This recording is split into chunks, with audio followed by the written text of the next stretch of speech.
Good morning and welcome to Banana Republic. I'm your host, Banan.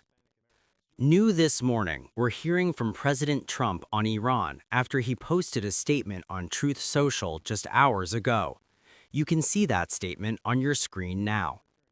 The post comes as President Trump and senior Iranian officials exchanged dueling threats today, while widening economic protests swept across parts of the Islamic Republic. Tensions between the two countries have escalated further following U.S. strikes on Iranian nuclear sites in June. In his initial post on Truth Social, President Trump warned Iran that if it violently kills peaceful protesters, the United States would come to their rescue.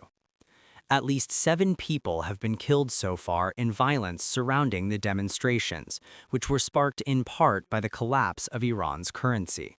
Shortly afterward, a former Iranian parliament speaker who now serves as Secretary of Iran's Supreme National Security Council alleged on the social media platform X that Israel and the United States were stoking the protests. He provided no evidence to support the claim, an allegation Iranian officials have repeatedly made during years of nationwide protests. We wanted to share that post with you here on Live Now from Fox. In another statement released a short time ago, Iranian officials referenced remarks from Israeli leaders and President Trump, saying that what was happening behind the scenes had become clear.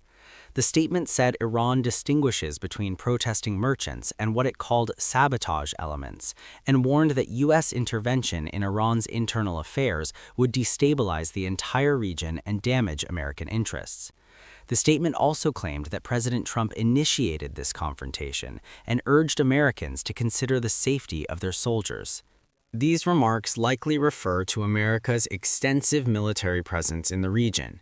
In June, Iran attacked a U.S. airbase in Qatar following American strikes on 3 nuclear sites during Israel's 12-day war with Iran. The current protests, now in their 6th day, are the largest Iran has seen since 2022, when the death of 22-year-old Mahsa Amini in police custody sparked nationwide demonstrations. However, the current protests have not yet reached the same scale or intensity. Rooted primarily in economic grievances, demonstrators have also been heard chanting against Iran's theocratic system. Months after the war, Iran said it was no longer enriching uranium at any site in the country, signaling to the West that it remains open to potential negotiations over its nuclear program in exchange for easing sanctions.